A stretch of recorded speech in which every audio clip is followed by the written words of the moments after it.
한 주간 평안하셨습니까? 이번 한 주간에는 여러 가지 일들이 있었습니다. 특별히 대통령 선거가 있었죠.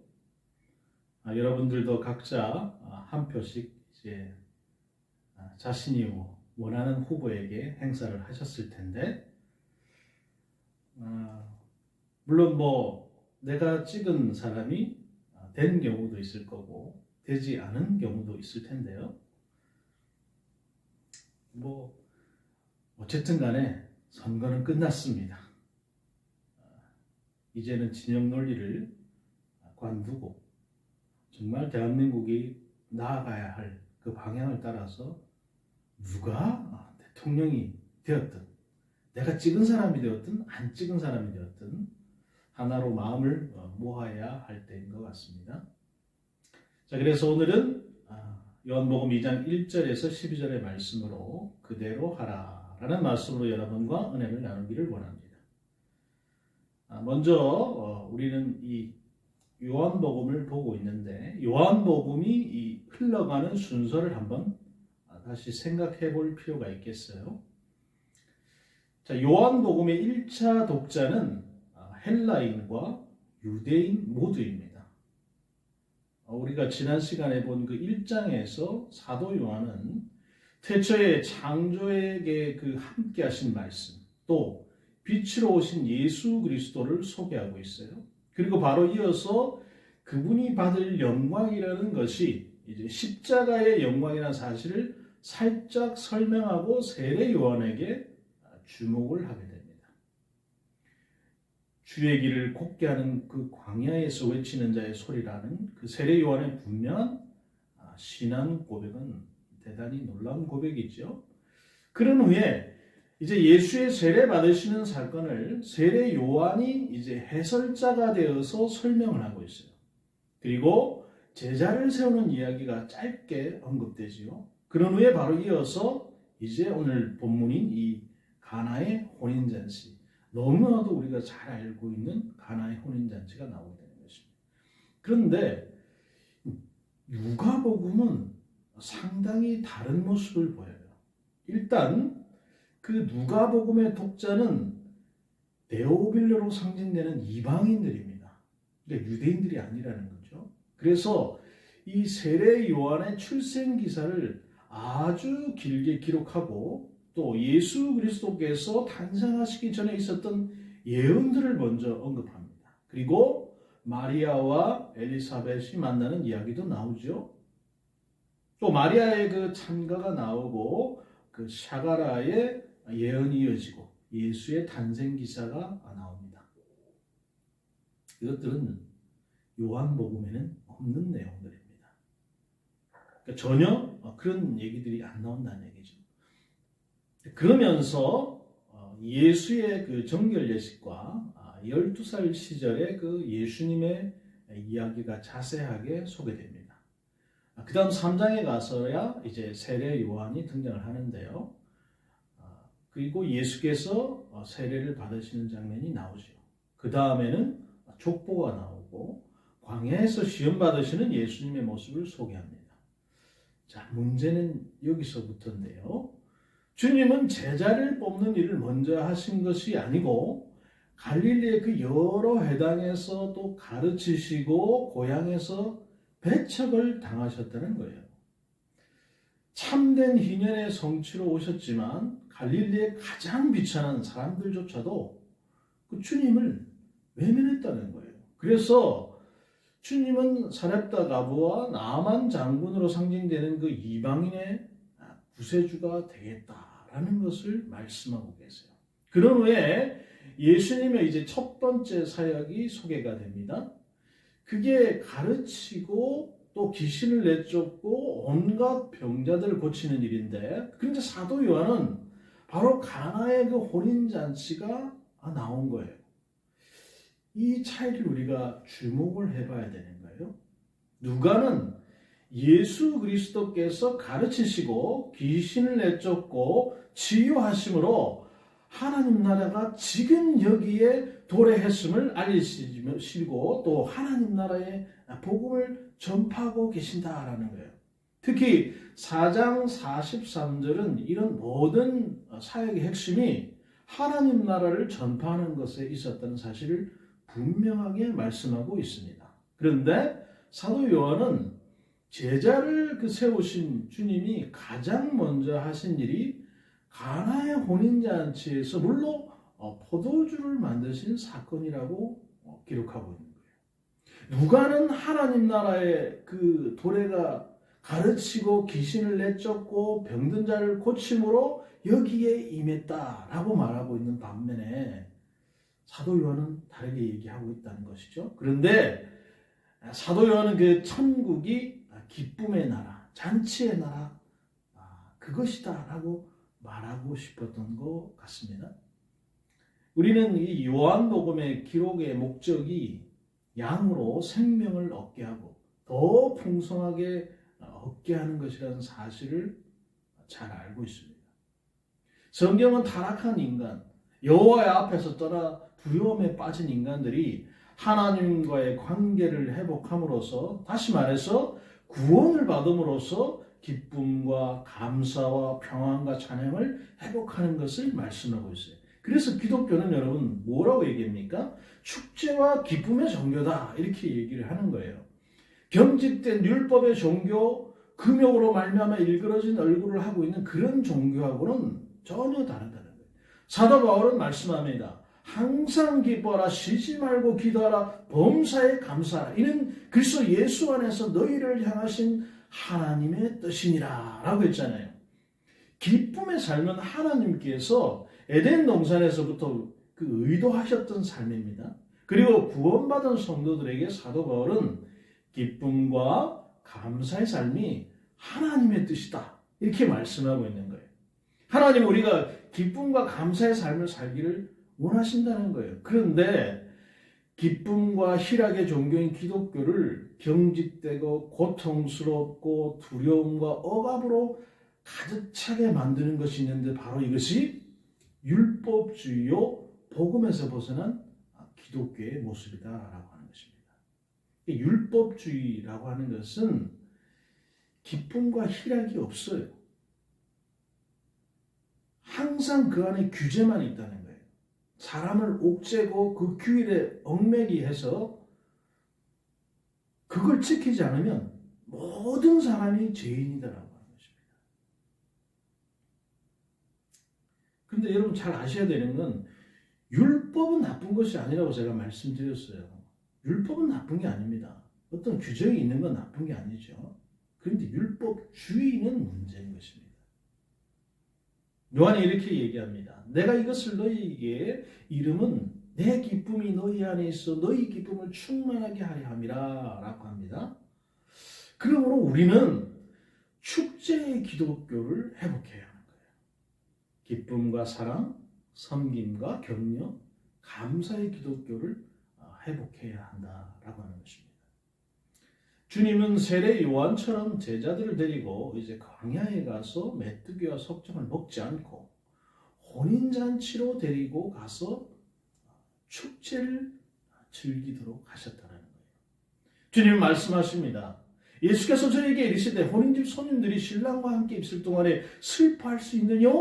그러나 신랑을 빼앗길 날이 이르니 그때는 금식할 것이니라 라고 했습니다. 주님으로부터 새로운 시대가 이제 개막되었다라고 하는 것을 선언하는 거예요. 기쁨의 공동체, 축제의 공동체로서 새로운 시대에 이제 서막을 여는 표적이 바로 오늘 우리가 읽은 이 가나의 혼인잔치다라고 하는 것입니다. 사도 요한은 가나의 혼인잔치에서 물로 포도주를 만든 기적을 표적이라고 불렀어요. 표적이라는 말의 뜻은 여러분 표면적으로 드러난 사건보다 그 사건 속에 담겨있는 의미가 더 큰 의미를 포함하고 있는 기적을 말씀하고 있는 것입니다. 그러니까 사건 자체가 다른 어떤 뜻을 전하는 하나의 사인이다라는 말이죠. 그러면 가나의 혼인잔치가 말씀하고자 하는 표적은 무엇일까요? 결론부터 말씀드리면 본문 11절에 밝힌 대로 제자들이 예수가 누구신가를 믿게 하기 위한 목적으로 이 표적을 행하셨다라고 하는 거예요. 예수님께서는 이 책에 기록되지 아니한 다른 표적도 많이 행하셨습니다. 요한은 그런데 선별해서 몇 가지 대표적인 사건만을 기록하고 있다라는 거예요. 이 표적을 통해서 예수께서 하나님의 아들 그리스도이심을 믿게 하고 나아가서는 그 이름을 힘입어서 영생을 얻고 더 풍성하게 누리게 하기 위해서라고 요한복음 20장 30절에서 31절에 말씀하고 있는 것을 우리가 볼 수 있습니다. 물론 나중에 지나서 우리가 요한복음 20장에 가서 또 이 부분을 보게 될 텐데요. 자, 그래서 오늘 우리가 읽었던 이 본문 가나의 혼인잔치를 한번 살펴보겠습니다. 너무도 많이 들어서 나는 지겹다 이렇게 얘기하실 분도 있을 것 같은데 그렇지만 성경의 말씀은 우리가 매번 보고 또 듣고 해도 그 안에 새로운 것들이 있다는 것을 알게 돼요. 그러니까 이제 요한복음에는 이제 사도 요한이 그 선정한 예수님께서 하나님 나라의 아들이심을 증거해주는 7가지 표적이 나오는데 이것을 우리가 예수의 7대 표적이다 이렇게 얘기합니다. 그 첫 번째가 바로 오늘 이 가나의 혼인잔치에서 물이 포도주로 변한 사건이죠. 그리고 두 번째는 왕의 신하인 아들을 치유하는 사건입니다. 그리고 세 번째는 베데스다 연못에 38해 된 병자를 치유하는 사건. 그리고 오병이어의 기적. 또 날 때부터 맹인된 사람을 보게 하신 표적. 그리고 마지막 7번째 표적은 11장에 나오는 죽은 나사로를 살리신 그 표적이 되겠습니다. 자, 오늘은 바로 그 첫 번째 표적인 가나의 혼인잔치 이야기입니다. 자, 사흘째 되던 날은 아마 예수께서 세례를 받으시던 장소에서 사흘째 되던 날을 의미할 것입니다. 주님과 제자들이 이제 혼인잔치에 초청을 받았어요. 예수님의 어머니도 거기 계셨다고 했습니다. 보통 이들의 결혼식은 우리처럼 예식장 빌려가지고 손님 초대해서 하루 그냥 국수 먹고 설렁탕 먹고 딱 끝내는, 그리고 신랑 신부 신혼여행 가는 그런 게 아니에요. 그러니까 일주일 동안 합니다. 일주일 동안 아주 길게 해요. 그러니까 결혼식이 열리면 마을 전체가 이제 초청을 받게 되고 대부분의 사람은 참석하려고 노력하는 것이 그들의 관습입니다. 결혼식 참석을 거부하는 것은 저 사람이 나를 무시하나? 모독으로 여겼어요. 원래 이스라엘 사람들은 유목민이기 때문에 양고기가 주식입니다. 이 양고기는 포도주와 함께 먹는 대단히 중요한 음식인데요. 그런데 그 포도주가 떨어진 거예요. 그것을 예수님의 어머니 마리아가 가장 먼저 알았다는 것은 아마도 주방을 책임지고 있었을 것이다. 이렇게 추측을 해봐요. 그렇다는 사실이 기록이 안 되어 있기 때문에 우리는 잘 모르죠. 추측입니다. 그런데 잔치집에서 주 음료인 그 포도주가 도중에 떨어졌으니까 큰일이 난 것이죠. 왜 모자랐는지는 잘 알 수 없어요. 이 상황에서 예상되는 정상적인 상황은 무엇일까요? 자, 이럴 때 주인과 상의를 해서 빨리 포도주를 구입하게 하기 위해서 시장에 가야 되는 거 아니겠습니까? 그런데 본문은 전혀 그렇게 전개되지 않고 있다는 거예요. 왜 그렇습니까? 당시는 그렇게 해결할 수 없는 시대이기 때문에요. 그래요. 지금이야 포도주 모자란다 이러면 마트 가서 사오면 되잖아요. 근데 옛날에는 그럴 수가 없다는 거예요. 포도주가 떨어지면 떨어지는 거예요, 그냥. 어디 가서 사옵니까? 당장에 만들 수 있는 것도 아닌데 말이죠. 이 포도주는 그 잔치를 잔치로 만드는 기쁨의 상징이었어요. 그런데 포도주는 떨어져 가고 해결할 방법이 없는 거예요. 자칫 이 문제는 이 혼인잔치 전체를 망쳐버릴 수 있는 그런 상황이라는 거예요. 그럴 때 예수님의 어머니 마리아는 그 문제를 들고서 누구에게로 갑니까? 마트로 간 게 아니고요. 바로 예수님께로 갔어요. 예수님 아직 그 공생에 한 번도 메시아로서 어떤 표적을 행하시거나 어떤 신적 위엄을 드러내신 적이 없습니다. 그런데 왜 예수님께로 이 문제를 가지고 갔냐 이 말이에요. 어떤 사람들은 평소에 문제가 생기면 장자인 예수께 얘기하는 습관이 있었다 이렇게 얘기하기도 합니다. 이 이야기가 설득력이 없는 것은 어머니 마리아가 쉽게 구할 수 없는 포도주를 예수가 장자라는 것만 가지고 얘기를 했다면 별 소용이 없는 해결책이라는 거예요. 그렇지 않습니까? 장자한테 얘기한다고 한들 그게 무슨 해결책이 되겠습니까? 당장에 가서 뭐 포도를 따다가 포도주를 만들 수 있는 것도 아닌데요. 오히려 주의 계집종이오니 주님 뜻대로 하라고 고백했던 마리아가 예수님이 성장하실 때 예사롭게 보지 않았다가 이제 제자들을 데리고 오신 주님을 믿음의 눈으로 바라보고 있다는 것이 훨씬 더 설득력이 있는 거예요.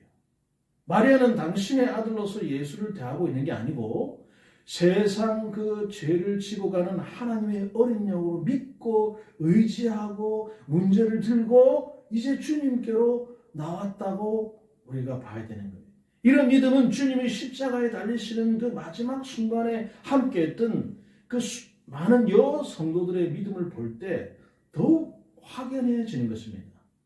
30년을 함께 생활하시는 동안 마리아는 성령으로 잉태하신 주님을 단순히 장자로 여기지 않고 있었다는 것이에요. 우리는 여기서 단편적이지만 믿음으로 산다는 것이 무엇인지를 보게 되는 거예요. 그것은 단순하게 모든 문제를 우리 주님께로 가져오는 것이다 라고 하는 거예요.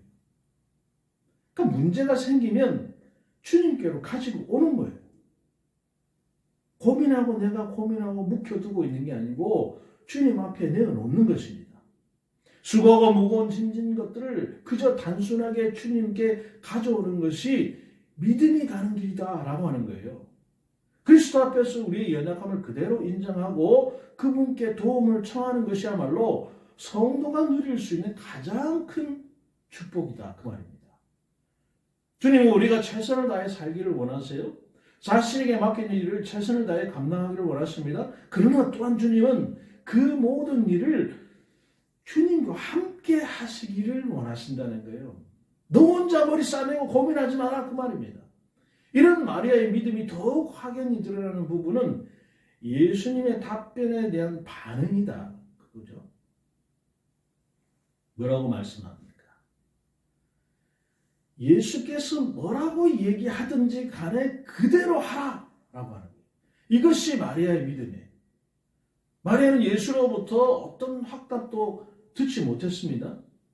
오히려 예수께서 하신 말씀은 그녀의 기대에 찬물을 확 끼얹는 그런 말씀을 던지시잖아요. 그런데도 마리아는 그대로 해라 라고 말하는 거예요. 오늘 우리에게 가장 부족한 부분이 바로 이것이 아닌가 생각합니다. 뭡니까? 노아가 방주를 예비할 때 말씀하신 그대로 하는 모습을 우리는 창세기에서 봅니다. 그가 방주를 만드는 동안에 다른 사람들은 시집가고 장가가고 자녀들이 용사가 되고 유명한 자가 되었어요. 그럴 때 주님은 자녀들과 함께 방주를 만들기를 원하십니다. 그 말이 의미하는 것은 당시 사람들이 준비했던 그 미래에 대해서는 아무것도 준비할 수 없다는 것을 의미합니다. 다만 방주를 만드는 일에 모든 시간과 열정을 드려야 합니다. 홍수로 심판하신다는 말씀을 믿는 노아의 가족에게 방주를 만드는 일은 유명한 자가 되는 일보다 훨씬 더 현실적이고 중요한 일이었던 거예요. 주님은 우리에게 내일 이를 일을 염려하지 말라고 하십니다. 천국 창고에 쌓으라고 하는 거예요. 일용할 양식으로 만족하라고 하십니다. 그 모든 명령에 우리는 그대로 하라는 믿음이 필요한 거예요. 그대로 하라. 뭐라고 말씀하신데 그대로 하라는 거예요. 이 마리아의 믿음과 그대로 했던 그 하인들이 함께 이 표적을 완성하고 있는 것을 우리는 봅니다. 어쩌면 우리 신앙이 축제를 온전히 누리지 못하는 것은 그대로 하는 믿음이 없기 때문이 아닌가 생각이 듭니다. 말씀하신 그대로 하면 행복해진다는 거예요. 그 믿음으로 오늘을 말씀하신 그대로를 살아내시는 여러분들이 다 되시기를 주의 이름으로 축복합니다. 자, 주님은 포도주가 떨어졌다는 어머니 마리아의 도움의 요청에 뭐라고 답변하십니까? 예수께서 가라사대 여자여 나와 무슨 상관이 있나이까? 내 때가 아직 이르지 아니하였나이다 라고 했습니다. 자, 여러분 여기서 여자여 이렇게 라고 했어요. 얼핏 들으면 아들이 엄마한테 여자여 되게 사가지가 없네 이렇게 생각하실 수도 있어요. 그리고 이 고치는 여러분 상당히 어색하게 번역된 말이기도 합니다. 우리 성경에는 전혀 상관이 없는 여성을 부르는 말처럼 느껴지지만 사실 이 말은 원래 왕이 왕후를 부를 때 쓰는 용어예요. 그러니까 여자에 대한 최고의 높임말이라고 할 수 있는 거예요. 그러니까 여자요라고 했다고 해서 사가지가 없는 게 아니고 대단히 높인 존칭이다 그 말이에요. 또 그것도 그건데 나와 무슨 상관이 있나이까 라는 부분은 이것도 조금 사가지가 없어 보입니다. 그런데 공동번역에 우리가 성경을 보면 달라요. 공동번역은 이렇게 되어 있어요. 어머니 그것이 저에게 무슨 상관이 있다고 그러십니까? 라고 번역이 되어 있어요. 그러니까 굉장히 존중한 표현을 쓰고 있다는 거예요. 그러니까 우리 지금 보고 있는 이 성경들은 상당히 딱딱한 부분이 많고 저돌적인 부분이 많이 있지만 우리가 공동번역을 보면 또 다르게 번역이 되어 있다는 걸 알 수 있어요. 그리고 쉬운 성경은 아예 이 부분을 상당히 의역을 해서 표현을 하는데 어머니 왜 저에게 이런 부탁을 하십니까? 라고 번역을 했어요. 그래서 우리가 성경을 하나만 그냥 놓고 보는 것보다 여러 가지 번역본을 놓고 볼 때 이 의미는 전혀 다른 해석으로 의미가 이루어져 있구나라는 것을 알게 되는 거예요. 어쨌든 주님은 내 때가 아직 이르지 않았다고 말씀을 하셨어요. 그러면서 어머니 마리아의 그 믿음에 반응을 하시는 것입니다. 그 믿음의 필요에 응답하세요. 내 때가 아직 이르지 않았다는 말은 뒷날 12장 23절이나 13장 1절에 17장 1절에서 보면 때가 이르렀다는 말씀과 비교할 때 분명하게 드러나요. 아직은 주님의 그 신성을 드러내실 때가 아니다라고 하는 것입니다. 그런데도 주님은 그대로 하라는 믿음에 응답하시죠. 언제든지 표적을 믿는 사람들의 것입니다. 표적이라고 하는 것이 나타났는데도 불구하고 그것을 믿지 않는다면 그건 표적이 아닌 것이죠. 그렇지 않습니까? 내가 오늘 손을 펴서 여러분들에게 여러분 자 이거 보십시오. 너는 네가 가지고 있는 그 자리를 털고 일어나 걸어라 라고 했는데 진짜 안전벨에 걸었어요. 근데 본 사람들이 헤이 말도 안 돼. 둘이 짰구만 짰어. 이렇게 얘기하면 여러분 그건 표적이 아닌 거예요. 그건 기적도 아닌 것입니다. 표적이라고 하는 것은 여러분 믿는 사람들의 거예요. 그대로 하는 사람들의 것입니다. 아멘? 그 믿어야지 표적이 되는 것이죠. 그것이 세상 정신이 말하는 것들로 비교해 볼 때 다소 불리하고 불합리해 보여도 그대로 하는 사람들은 주님이 주시는 축복을 누리게 되어 있다. 형편과 처지, 합리성을 들어서 인간의 잣대로 주님을 걸러버리는 사람들에게 주님 안에서 누리는 축복은 영원히 여러분 존재하지 않는 것입니다. 믿음은 근본적으로 신비에 속한 일이에요. 내 이성이나 지혜로 다 이해할 수 있다면 여러분 믿음은 필요치 않습니다. 내 머리로 다 할 수 있는데 여러분 믿음이 왜 필요합니까? 우리는 모더니즘이나 또 과학주의 영향을 너무 심하게 받아서 과학적으로 증거가 있느냐 또 논리적으로 이해가 되느냐를 따지느라 그대로 하는 것을 잊어버리고 사는 경향이 너무 많다는 것이죠. 그러나 성도의 삶에 여러분 기적이 일어나는 순간은 바로 그대로 하는 순간입니다. 자, 그런데요, 이런 상황에 주님이 그대로 하라고 하신 것에 대해서 내리신 명령은 참으로 또 뜻밖의 것이죠. 이 부분이 이 표적의 핵심적인 의미를 드러내고 있으므로 우리는 아주 주의 깊게 살펴볼 필요가 있는 것입니다. 자, 거기에는 유대인의 결례를 따라서 두세 통 드는 돌 항아리 6이 놓여 있었다고 했습니다. 이것이 무엇을 의미하는가? 유대인들은 어떤 사람들은 이렇게 해석하는 사람들도 있던데 신천지나 이런 데서는 이게 무슨 큰 두세 통 이 돌 항아리가 뭔가를 의미하고 이건 뭐를 의미하고 그렇지 않습니다, 여러분. 그냥 물이 담긴 돌 항아리예요. 그렇게 생각하시면 돼요. 거기다 큰 의미를 부여하는 것 자체는 아주 성경을 잘못 해석하는 거예요. 유대인들은 보통 그 율법에 식사 전에 손을 깨끗하게 씻는 의식이 있었어요. 그러니까 그 의식에 사용되는 용기들 역시 이제 깨끗해야 되겠죠. 그런데 주님은 그 결례의 항아리에 물을 채우라고 하신 거예요. 그러니까 여러분 손 씻을 물을 담아놓은 그 물 항아리인 것입니다. 그러니까 다른 항아리가 아니에요. 거기다 큰 의미를 부여하지 말라고 말입니다. 자, 이 말은 무슨 얘기입니까? 그 결례 항아리가 지금 차 있다는 얘기예요? 아니면 비어 있다는 얘기입니까? 그렇죠. 비어 있다는 것을 말해주는 거예요.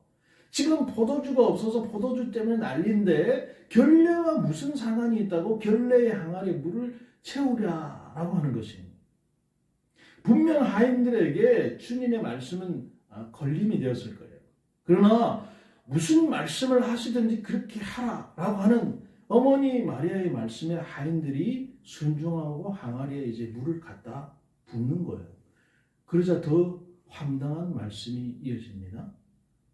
이제 떠다가 갖다 주라라는 거예요. 이게 무슨 황당한 일입니까?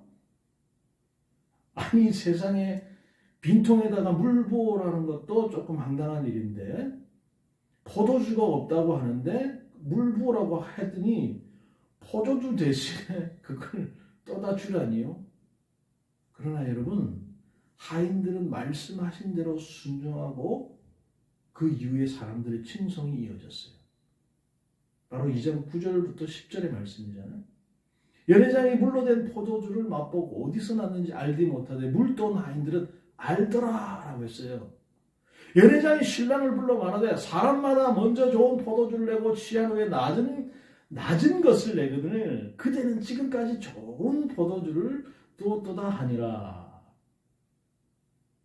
자, 여러분 손님들은 시간이 갈수록 좋은 포도주가 나오는 것에 아주 만족하고 즐거운 잔치 분위기가 고조되는 것을 볼 수 있어요. 포도주가 모자라 걱정이었던 그 잔치집에 예수님께서 손님으로 계셨기에 이제 걱정이 해결되고 오히려 기쁨으로 충만한 잔치집이 된 것입니다.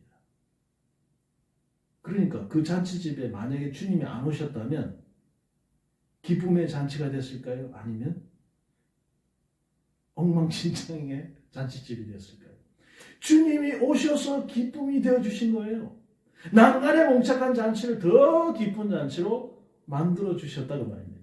하인들은 주님의 그 영광스러운 표적을 경험한 주인공이 되는 축복을 누리게 되는 거예요. 그들이 그렇게 하라는 명령에 순종했기 때문에 누릴 수 있는 축복이라는 거예요. 만약에 순종하지 않았다면 그런 축복의 잔치를 누릴 수가 없었겠죠.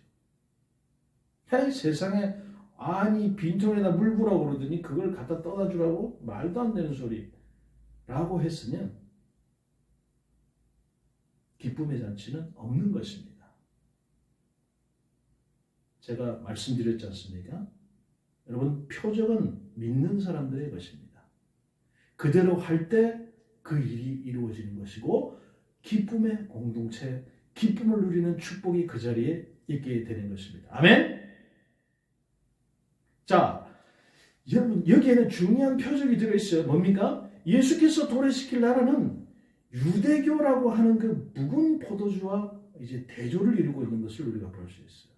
주님은 결례의 항아리에 그 들어 있는 물을 복음의 새 포도주로 싹 바꿔주십니다. 결례를 행하기 위한 항아리에 물을 채우고 그 물을 포도주로 변화시킴으로써 그 유대교적인 결례 시대가 이제 완전히 끝이 나고 복음의 새 시대가 도래했다라는 것을 알리는 것입니다. 그러니까 다른 그 돌 항아리에는 다른 뜻이 있는 것이 아니고 바로 여러분 복음의 시대가 이제 도래했음을 알리는 거예요. 형식만 남은 그 유대교의 결례는 이제 이 이후로 없어졌다고 말이죠. 그러나 그것은 더 이상 사람들을 위로하거나 기쁨을 주지 못합니다. 이 유대교는 오히려 극도의 형식화된 모습으로 사람들이 치유되고 기쁨을 회복하는 것보다 의식 자체를 더 숭배해요. 하나님 안에 있는 기쁨을 누리지 못합니다. 비어있는 결례의 항아리는 그들의 공허를 말해주는 거예요. 그런 결혼잔치에 주님은 이제 새 포도주를 공급하심으로 기쁨을 회복시킨다라고 하는 것입니다. 우리는 하나님 나라를 왜 결혼잔치나 축제로 비유하는지 알아야 하는 것이죠. 주님은 우리가 축제의 공동체 또 기쁨의 공동체를 이루기를 원하십니다. 믿음의 투쟁, 치열한 영적 전쟁의 상황에서 단순한 믿음으로 주님께 나오기만 하면 주님은 그들에게 그 믿음을 보시고 표적을 보여주신다라고 하는 거예요. 당신의 영광을 드러내신다 그 말입니다. 유대교가 화석화된 신앙이요 극도의 형식적인 신앙에 빠져서 주님과 생생한 교제를 잃어버리고 율법주의에 빠졌을 때 주님은 혼인잔치의 새 포도주처럼 다시금 우리에게 생생한 기쁨을 주시기를 원하신다라고 하는 것입니다. 그 기쁨은 바로 그대로 하라라는 믿음을 가진 사람들에게 주시는 기쁨입니다.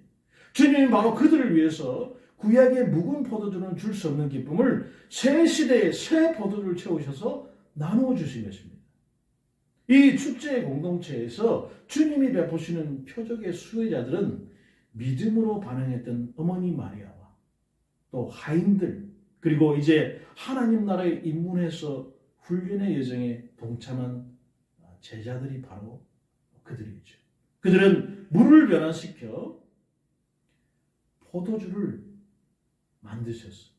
축제의 공동체, 결혼식의 잔치를 더욱 기쁨의 잔치로 만드시는 그 모습을 직접 두 눈으로 보았어요.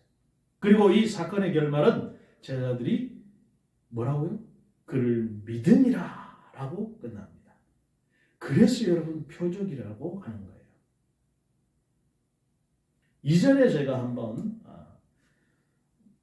우리 교회 처음 번째 이제 1년째 되는 날 때 제가 한번 이 가나의 혼인잔치의 포도주가 왜 그렇게 변할 수 있는지 없는지에 대해서 제가 한번 설명한 적이 있는데 기억하시는지 모르겠어요. 상식적으로 여러분 물이 포도주로 변하는 것은 있을 수 없는 일이죠.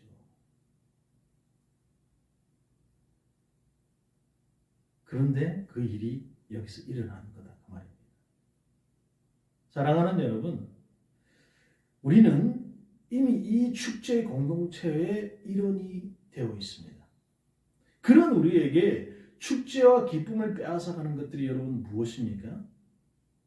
바로 그것은 타성해졌고 경직되어 있는 새로운 율법주의다 그 말입니다. 화석화된 신앙이 우리를 그렇게 만들어요. 우리의 게으름입니다.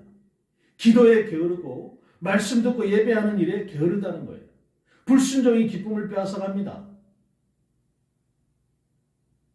주님은 우리가 주님 안에서 기뻐하기를 원하세요.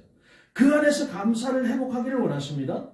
이 감사, 이 기쁨은 그대로 하라는 그 말씀에 순종하는 사람들, 믿음대로, 말씀대로 사는 사람들의 것인 것입니다.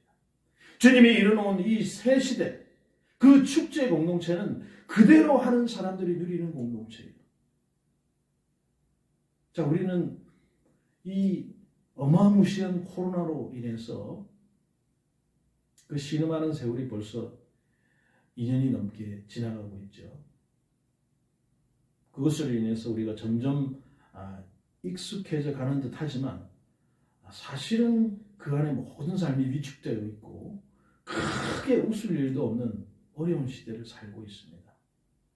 이런 시대에 오늘 이 본문, 이 가나의 혼인잔치는 우리에게 하나님 나라가 기쁨의 나라요 축제의 나라다라고 말씀하고 있는 것입니다.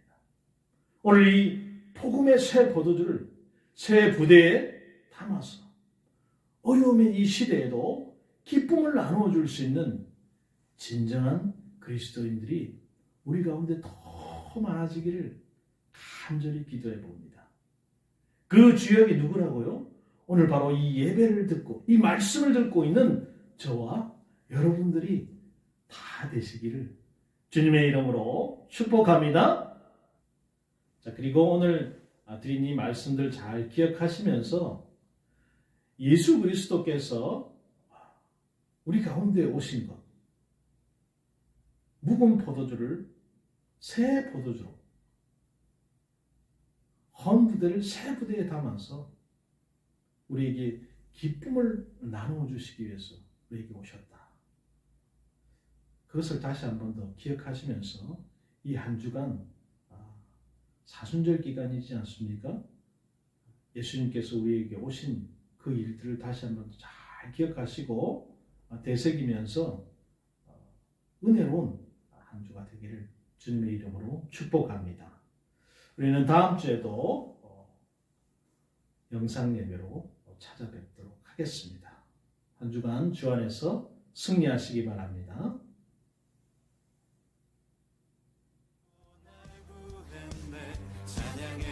예수 사셨네. 십자가 텅빈 무덤 영원한 승리의 날 주네. 소리쳐 예수 사셨네.